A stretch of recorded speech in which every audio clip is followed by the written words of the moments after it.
How strange it is that God is disobeyed and that the denier denies him, when there is a sign in everything indicating that he is one. Is it possible that the mind alone can conclude God's existence? Does science contradict God's existence or acknowledge it?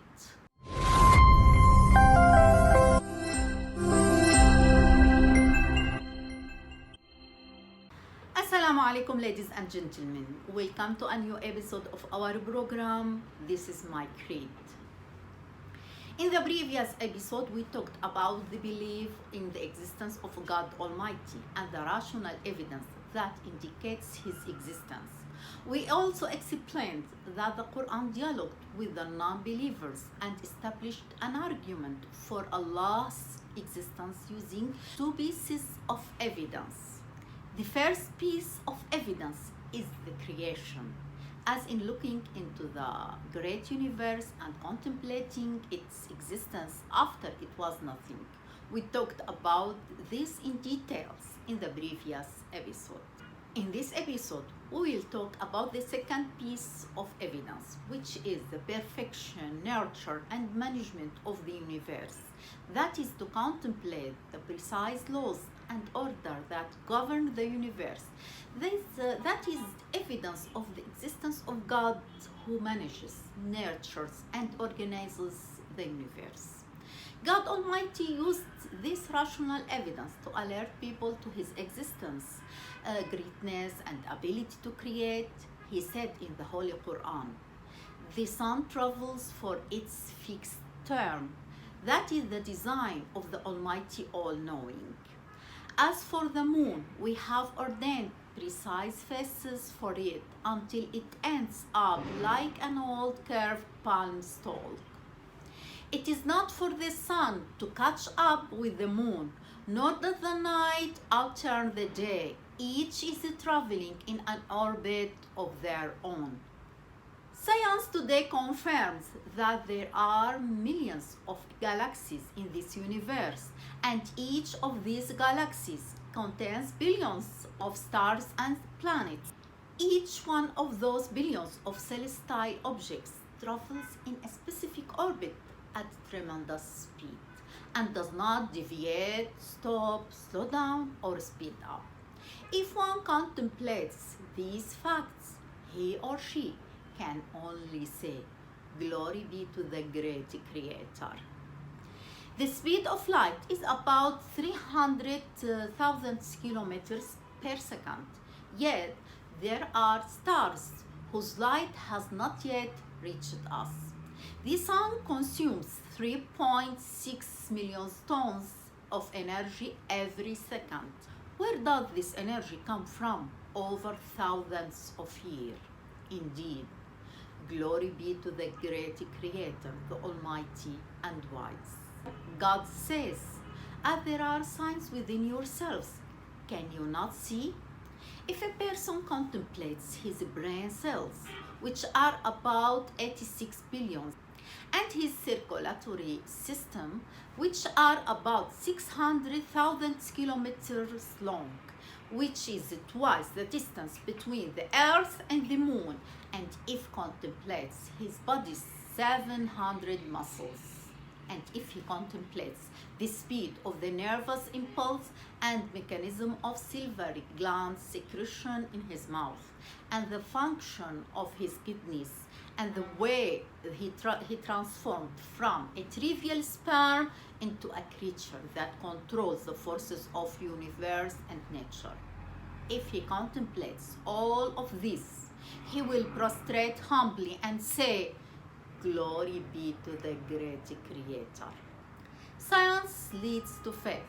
Whoever studies astronomy, geology, biology, ecology, genetic engineering, plant engineering, medicine, chemistry, and other natural sciences must bow his forehead and say, "This universe has a great Creator who is mighty, hearing, insightful, wise, and all-knowing." The problem of atheists is that they limit the path of knowledge to empirical natural science and consider everything that is not subjected to sensory experience as something that is not proven and does not exist. And they conclude from this that God does not exist. So, what is the response to this claim? To respond to these atheists, we say the experimental method as a scientific method that exists, but it cannot be adapted in all sciences because it is based on the idea of repeating the scientific experiment in the same circumstances and in the same quantities and conditions to get the same results. This method is suitable for identifying what water consists of, knowing when things expand and when they contract, and other matters that can be subjected to scientific experiments, but it is not suitable for all sciences.